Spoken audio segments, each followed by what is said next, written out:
Walau macam mana kita rasa kita susah sekalipun, Allah sentiasa ada dengan kita.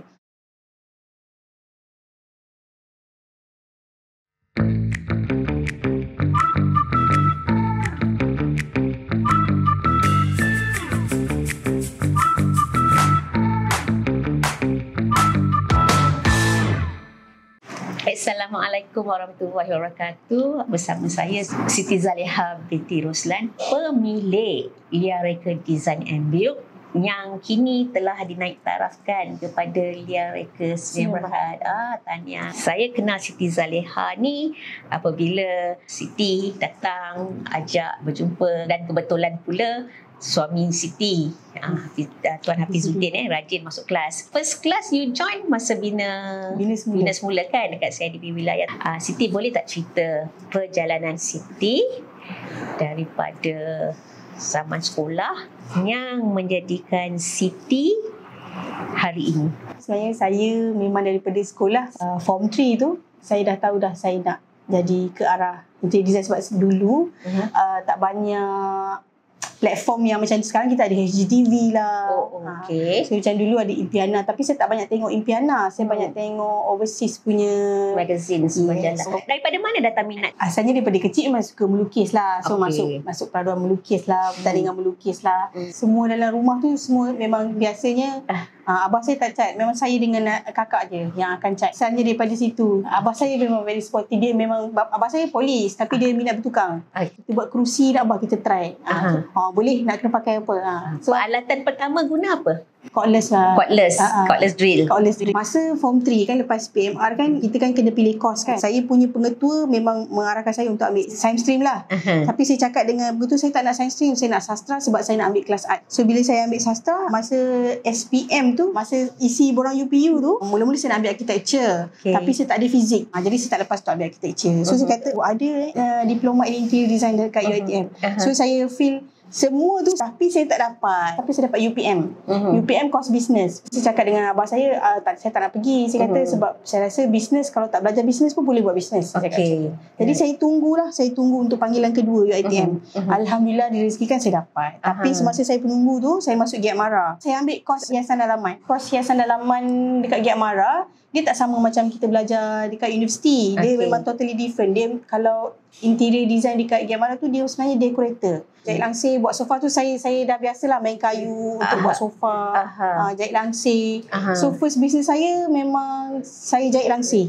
Saya jahit rumah kawan bapak saya, Datuk. Dia waktu tu OCP Ipoh. Passion itu boleh melahirkan pendapatan yang kita tak ingat pun, orang cakap kesukaran semasa menghasilkan pekerjaan tersebut kerana minat kita ada dekat situ. Second intake saya dapatlah UiTM. Dalam interior design lah. UiTM mana tu? UiTM, diploma UiTM Sri Skandar. Pada situlah baru saya tahu, rupanya kalau jadi designer ni kena buat plan. Saya suka space planning tu, saya suka ke arah itu. Lepas grad saya kerja. Saya bekerja as designer 2 tahun, lepas tu saya kahwin.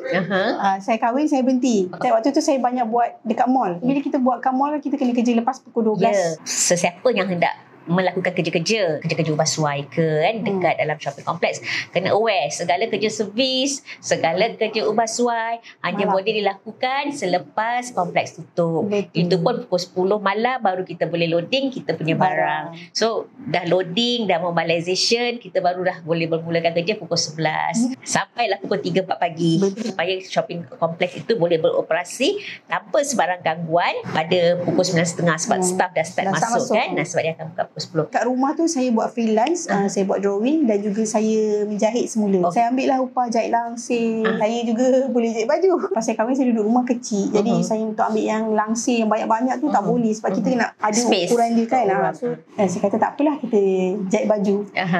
Saya jahit baju selama 5 tahun tu. Bila saya cakap anak dah besar ni, saya kata saya nak kerja. Baru suami saya izinkan saya kerja.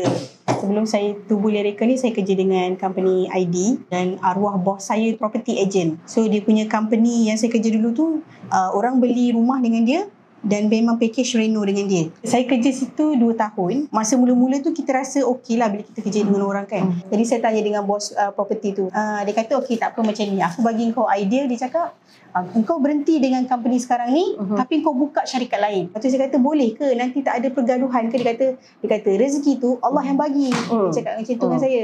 Lepas tu saya kata okey lah, saya cuba. Saya berhenti hari ni, esok saya dah ada job. Esok tu saya dah ada job daripada klien bos tu lah. Masa tu dah buat SSM ke belum? Waktu tu belum. Oh, belum ada SSM dah dapat job Ya, Okay. belum ada. Bila Lia Reka Design and Build ditubuhkan? Dia ditubuhkan pada 18 hari bulan 9 2017. Selalunya perniagaan ni dia bermula masa tahun pertama memang tak ada masalah sebab it start small. Lepas tu bila second year, bila kita punya perniagaan makin membesar, suka tak suka kita perlu ada prosedur, kita perlu ada polisi-polisi kita dengan pelanggan kan.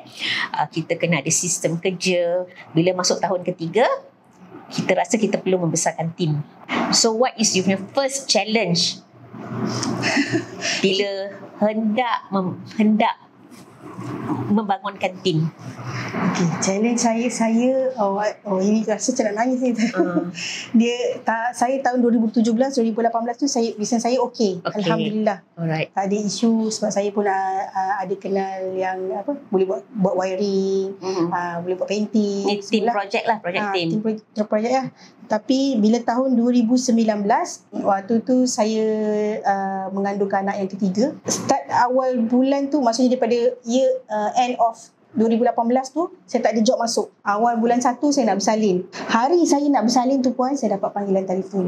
Dia kata, Zaliha, saya nak reno rumah ni. Boleh tak awak datang site visit minggu depan? Kalau okey semua, saya deposit lah. Saya bersalin hari tu. Seminggu tu saya bawa anak saya yang saya bawa lahir seminggu tu sebab saya season. 7 hari. 7 hari saya bawa pergi site visit.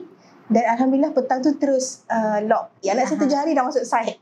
Budak-budak yang kerja sebelum ni tak datang kerja. Jadi saya lah pasang kipas, saya lah pasang lampu, suami saya dalam cat. Pantang. Ya. Dalam pantang. Dalam pantang.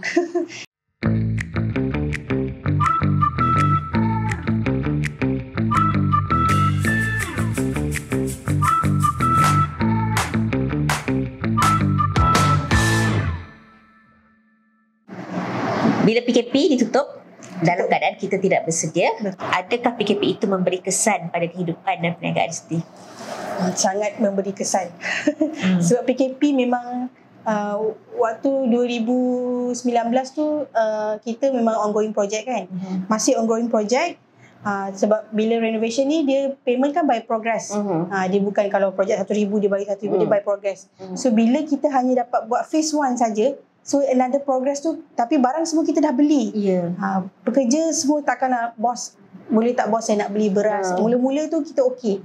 Tapi last kali saya apa yang ada moratorium semua saya buat moratorium. Lepas tu saving yang ada semua KWSP semua saya bawa keluar. Sebab saya nak bagi saya punya pekerja, sebab kita kan nak jaga pekerja kan. Yang alhamdulillahnya bila adanya PKP ni, start daripada situ saya start buat 3D. Tapi waktu tu saya dalam tangan saya hanya ada 5,000. Okey, 5,000 tu nak sekarang dengan laptop yang saya ada tu saya tak mampu untuk saya buat 3D. Sebab 3D kan kena pakai RAM yang besar semua. Jadi saya ada 2 pilihan. Kita nak pilih laptop ke kita nak pilih software. Lepas tu saya cakap sebab kalau kita pakai software yang macam 3D Max tu, dia walaupun kita kena bayar untuk 3D Max tu, dan kita punya PC kena power. Okey. Tapi bila saya cuba yang itu, saya punya PC laptop biasa je still boleh guna. Dia hanya menggunakan cloud. So pakai internet lah. So internet je kena power. Jadi saya pilih untuk saya ambil yang second pilihan kedua itu menggunakan cloud. Betul. Tapi alhamdulillah dalam masa 3 bulan dah cover dah puan. Saya cakap dengan kawan-kawan designer saya cakap okey saya boleh buat 3D. Okey, kalau nak hire saya untuk buat 3D, bolehlah bagi dekat saya. So jadi kebetulan diorang kata aku pun tak mampu untuk buat yang banyak. Diorang punya job pun banyak kan.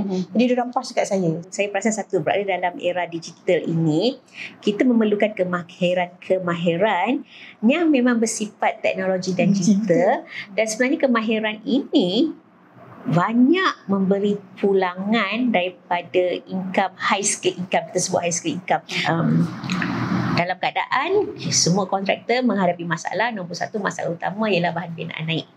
Dan naik betul. naik. Dia betul-betul naik. Kebanyakan kontraktor selepas PKP, objektif utama mereka ialah menyelesaikan projek yang tertangguh kerana kita tidak mahu reputasi kita tersangkut apabila tidak dapat melaksanakan projek dengan baik. Bagaimana Lia menangani pelanggan ini? Macam Reka, alhamdulillah sebab semua klien saya dah daripada mulut ke mulut. So jadi mungkin diorang dah ada trust dekat situ. So bila kita explain keadaan dan diorang memang aware harga barang naik, and then saya cakap mungkin sama ada bagi saya masa untuk saya bagi yang terbaik macam yang saya dah quote, ataupun saya boleh siapkan dalam bajet yang kita dah tentukan tu, tapi ada pengurangan, maksudnya daripada segi material tu kita pakai material yang biasa. Diorang kata diorang pun dah lama untuk tunggu nak duduk rumah kan. So jadi diorang kata diorang okey untuk lowkan tu, dan asalkan rumah siap pada masa yang diorang nak masuk lah. Macam saya tak nak bergaduh walau macam mana pun, mungkin dia menang, saya menang. Sebab macam saya tak ada, asalkan saya kena amanah orang bagi. So maksudnya saya kena selesaikan amanah yang orang bagi tu. Kalau dia rasa dia tak suka saya, maksudnya tak ada rezeki saya.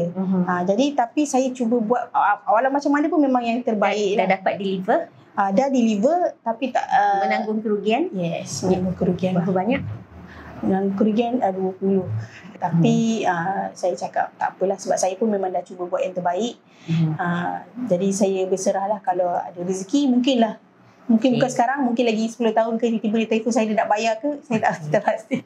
Lia nak tanya, ada tak waktu-waktu ketika sepanjang 7 tahun menjadi kontraktor terdetik dalam hati menyesal pilih jalan menjadi kontraktor? Ada. Ada, sebabnya lah orang kata struggle is real kan. Sebab bila jadi kontraktor tu, orang selalu kata kontraktor kan kaya. Kita doa amin, alhamdulillah. Tapi sebab untuk kita membina satu syarikat ni, kita ada banyak yang kita kena fikir. Ada pekerja yang kita nak kena bayar. So kadang-kadang bila sampai ke masuk pertengahan tu, kita dah nervous dah. Bila payment ni kita tak boleh kutip, payment ni kita tak boleh kutip, ada tak duit untuk kita bayar pekerja.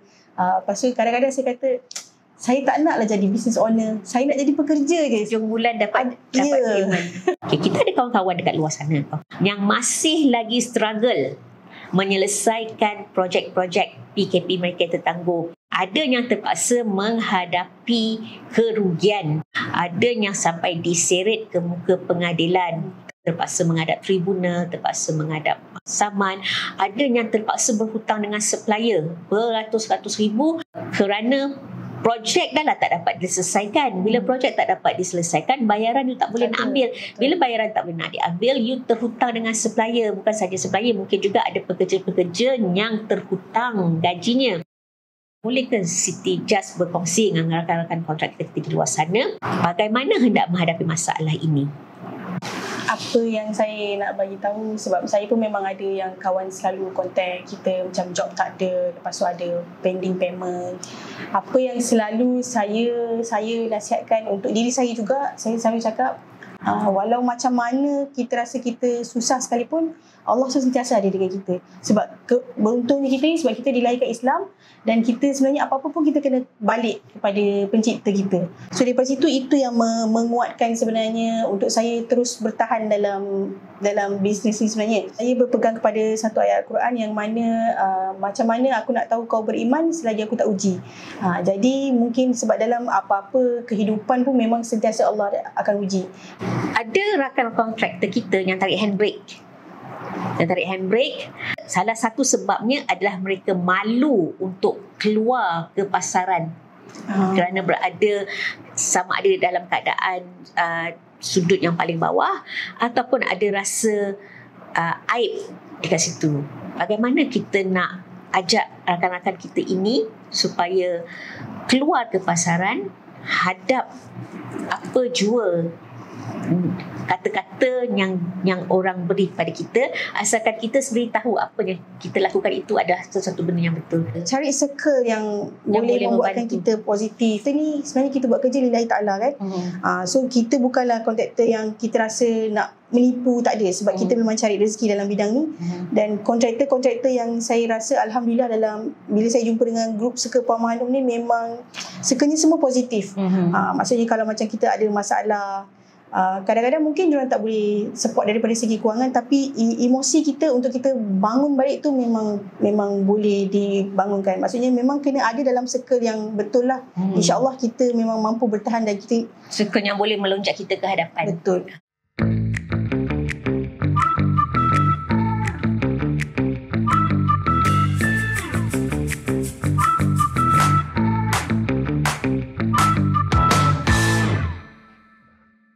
Boleh cerita sedikit tak projek apa yang Siti tengah buat sekarang? Okey, macam sekarang ni saya buat rumah ni kira satu unit apartment berkeluasan 1,100 square feet, 3 bilik 2 bilik air. Okey, kita buat total makeover daripada dapur, dalam bilik dan juga bilik air. Kita total ubah dia punya bilik air sebab bilik air dia asalnya kecil. Dia minta saya punya advice macam mana untuk nampakkan ruang tu lebih besar. Proses permulaan untuk saya siapkan projek ni, kita bermula daripada space planning, kita ada 3D, dah accept semua dah okey, dan kita keluarkan quotation dan terhasillah macam sekarang, alhamdulillah. So kerja-kerja yang Siti tawarkan, perkhidmatan yang ditawarkan selain daripada makeover, adakah ia termasuk juga seperti langsir?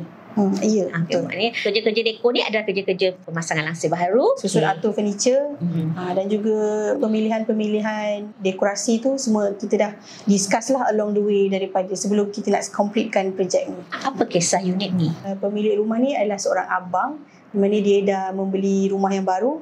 Jadi dia nak makeover untuk bagi adik dia selesa, dan dia buat konsep rumah ni pun semua ikut apa yang adik dia suka. Kalau ada orang nak buat makeover rumah, ada tak tips-tipsnya sebelum dia berjumpa dengan dekorator? Tips-tips yang diorang sendiri boleh, patutnya orang kata buat homework dahulu sebelum jumpa dengan dekorator. Betul. Itu sebab sepatutnya sebagai homeowner, sebelum diorang nak cari mana-mana kontraktor untuk minta sebut harga sekarang ni, mereka kena buat research. Yang paling penting sekali kalau nak makeover rumah ni, kita kena tahu sebenarnya kita minat kepada konsep apa. Sebab berlainan konsep, harga dia pun berlain, dan grade untuk setiap barang pun lain. Kadang-kadang bila sesetengah klien tu dia suka kepada konsep ni, tapi dengan keluasan rumah yang dia ada, dia tak sesuai dengan konsep tu. Apa yang selalu saya buat, kadang-kadang bila dia kata saya tak tahu saya suka konsep apa, apa yang saya selalu suruh dia buat, tengoklah mana Pinterest ke ataupun mana-mana gambar, bagi image, salah satu image ruang dapur ke, ruang tamu ke, bagi dekat saya. Melihat image tersebut, Siti boleh agak-agak dia ni sebenarnya konsep yang macam mana dia suka. Kadang-kadang konsep yang diminat tu tak sesuai dengan ruang kediaman sedia ada. So bagaimana you nak adjust kat situ? Bila kita buat 3D, kita tahu kita punya kesesuaian. Maksudnya katil jenis apa, panjang mana, besar apa. Daripada 3D tu kita dah boleh nampak, kita dah boleh bagi. Sebab macam saya memang boleh visual walaupun tak ada 3D. Saya boleh visual macam mana keadaan. Tapi setengah selalunya lah homeowner dia tak boleh visual. Sebenarnya nanti kalau letak ni jadi macam mana rumah saya. So 3D tu sebenarnya membantu homeowner untuk melihat gambaran sebenar keadaan ruang tersebut setelah diletakkan furniture dan setelah dihiasi dengan konsep yang dia minat. Kadang-kadang ruang itu dapat besar sebab kosong, tapi setelah diletak furniture, baru kita tahu kita ada 3 kaki ke atau 5 kaki ke ruang untuk bergerak, kan. So daripada situ baru kita tahu sama ada pilihan konsep atau pilihan perabot kita sesuai atau tidak. Tadi kita sebut nombor 1 konsep, nombor 2 membangunkan 3D. Dan lagi satu, apa yang perlu diorang ada adalah bajet lah. Selalunya kebanyakan homeowner diorang takut nak bagi tahu bajet. Dia sebenarnya bila dia bagi tahu bajet dengan kita lebih awal, maksudnya kita boleh bagi tahu dia, okey, kalau untuk bajet ni kita boleh mungkin tiles kita boleh pakai grade yang ini, ataupun accessories kebanyakannya kabinet lah. Selalu kabinet kita tak boleh lah pakai yang high end ke, ataupun bajet dia memang besar. Jadi kita boleh suggest untuk pakai yang aluminium ke, macam tu. Maksudnya bila dah ada bajet tu sebenarnya lebih senang untuk kita bagi propose furniture apa, material apa, even curtain pun kita ada banyak grade.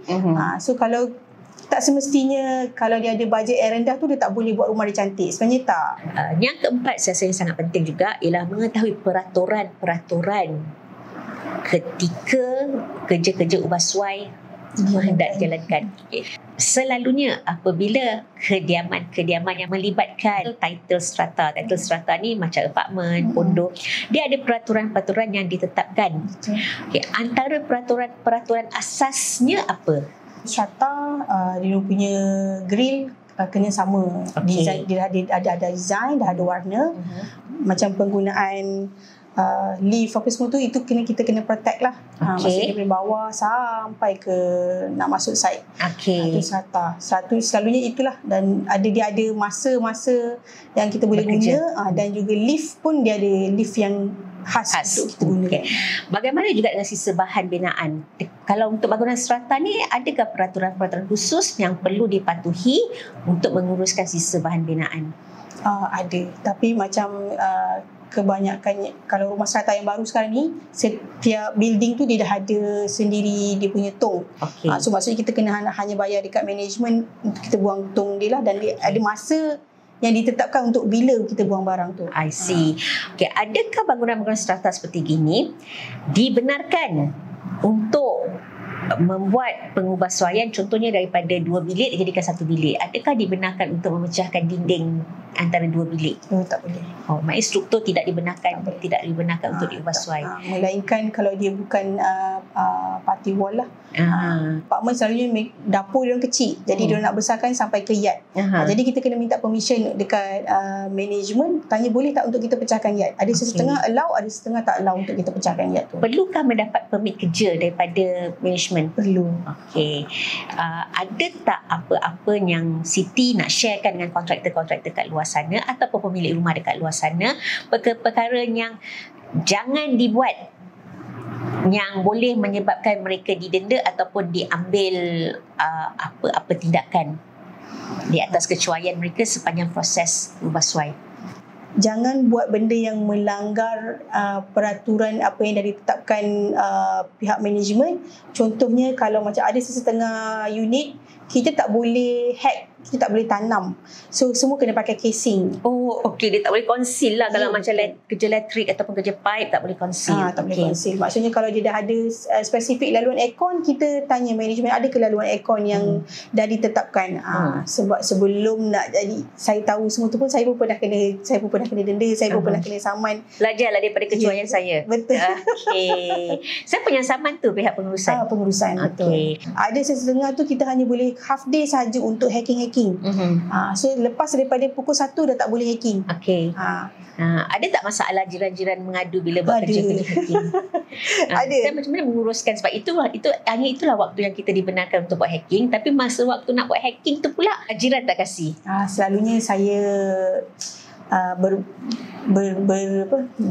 saya cakap dengan elok lah. Maksudnya kita buat kerja tu based on rules yang dah ditetapkan oleh pihak management. Jadi saya siapkan dalam tempoh yang ditetapkan. Maksudnya lebih daripada tu saya tak buat lah. Maksudnya dia pun kena mengizinkan saya untuk saya siapkan kerja saya. Maksudnya kalau dia ganggu saya dalam masa, sebab kalau boleh buat hacking separuh hari, benda tu memang banyak drag. Sebab sekarang ini bukan sahaja kerja-kerja hacking mengganggu kehidupan seharian jiran-jiran, seperti kadang-kadang ada masa sekiranya mereka mempunyai anak kecil tersebut perlu tidur. Ada juga yang mempunyai jiran-jiran yang sedang sakit, yang hendak berehat pun mereka tidak dapat berehat kerana bunyi-bunyi yang dihasilkan daripada aktiviti kontraktor. Dan sekarang ini lebih-lebih lagi kebanyakan jiran-jiran membuat kerja-kerja work from home. Jadi kebisingan itu memang sangat mengganggu. Selalu kalau jiran-jiran kata jangan buat hacking pada waktu tersebut, apakah kerja-kerja lain yang boleh dilakukan oleh tukang-tukang kita? Banyak sebenarnya. Cleaning. Selalunya saya akan minta cleaning lah. Cleaning sebabnya bila kita siapkan satu site tu, macam saya kadang-kadang kita tak tahu owner datang malam ke, owner datang petang ke. So maksudnya kerja tu mestilah kemas. Maksudnya kalau kita tak boleh hacking, kita buat kerja macam kemas, pasal kemasan. Berapa banyak projek yang sedang menanti selepas projek ini selesai? Selepas projek ini selesai, ada 4 projek menanti insyaAllah. Tapi saya dapat list tu semua daripada apps My Contractor. Ya ke? Okey. Macam mana Siti tahu diorang semua datang daripada My Contractor? Saya tanya. Saya tanya mereka dapat info saya daripada mana. Sebab kalau tengok saya punya IG dan juga Facebook, tak adalah rajin update, tapi story insyaAllah saya update. Cumanya bila saya tanya dapat, sebab selalu kan orang akan contact saya daripada saya kawan pada dan ini dia call saya, dia kata saya dapat ni daripada My Contractor. My Contractor tu cerita dia baru. Cerita dia kita bangunkan bila terlalu banyak minta saya recommend contractor. So kadang-kadang saya nak recommend contractor pun bila saya hubungi a few contractor, sometimes pernah kan Siti ingat saya tanya Siti kata tak boleh lah, tengah ada kerja, yang kan telefon contractor ni tengah ada kerja, tengah ada. So saya bangunkan My Contractor itu supaya orang luar dekat sana boleh memilih sendiri kontraktor pilihan mereka. Kita boleh bantu daripada segi memberi panduan.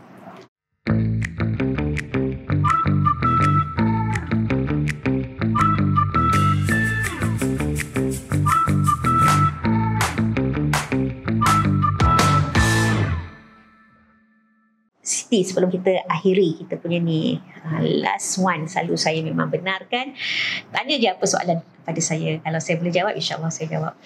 Okay. Soalan yang saya nak tanya adalah macam mana cara untuk kita menangani klien yang dia nampak tegas kita, sebab kalau kita tak buat nanti final payment kita tak dapat. Alright. Okay.